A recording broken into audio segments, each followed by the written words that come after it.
Welcome to fill up your plane. Self-service at Phillips 66. Fast pay.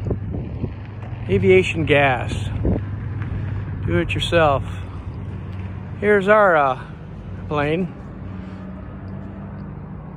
It's fun to fly. It's a Slim. And it's carries 58 gallons of fuel. And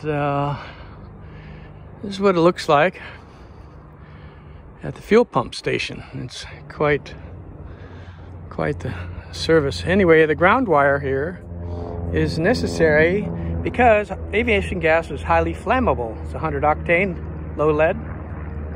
We use a grounding strap to ground the aircraft in case of any static spark.